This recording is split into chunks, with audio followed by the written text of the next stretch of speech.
Langkah yang terakhir, apalagi yang mesti dilakukan? Langkah yang terakhir sedang dalam proses dan akan mereka laksanakan. Di sekeliling Masjidil Aqsa digali lubang-lubang terowongan. Supaya apa? Supaya Masjidil Aqsa ambruk, tumbang, jatuh ke bawah. Setelah jatuh, mereka pun akan membangun the Temple of King Solomon, kuil Solomon.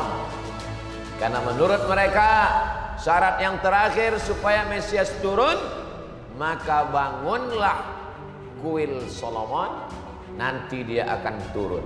Gambarnya, arsitekturnya sudah lengkap, bukunya sudah, dan mereka sedang menanti-nantikan itu. Rakyatnya percaya, semua percaya, padahal itu dibangun atas mitos. Siapa yang mengungkap itu?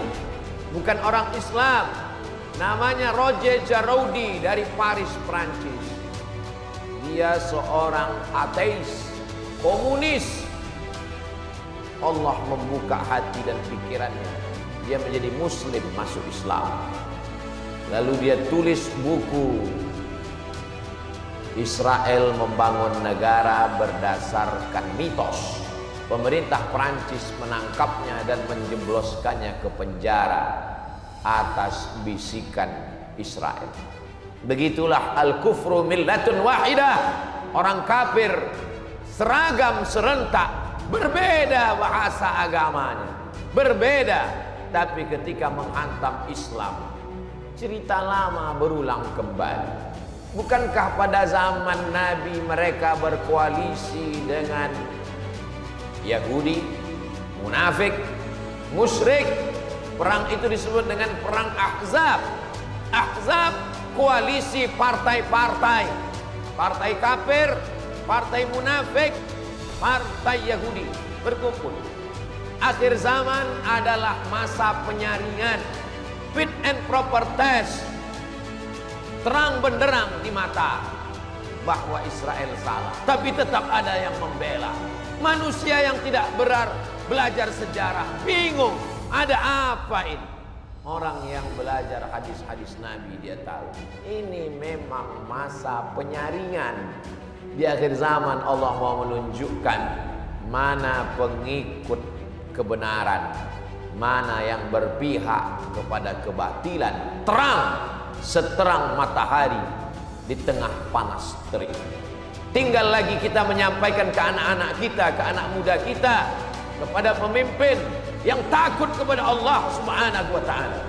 Kalau punya kekuasaan, pakai kekuasaan menolong Palestina. Tidak punya kekuasaan, suarakan melalui postingan-postingan. Di ban 1 account, buat 1000 account. Dihancurkan 1 simbol, buat 1.000.000 simbol. Karena kita memerlukan keberpihakan di akhir zaman. Tidak sanggup datang berperang, bantu dengan ekonomi, donasi melalui saluran yang resmi, dompet duafa, badan amil zakat nasional, dilepas oleh presiden. Negara yang mengirimkan bantuan dari umat akan sampai kepada umat Nabi Muhammad sallallahu alaihi wasallam.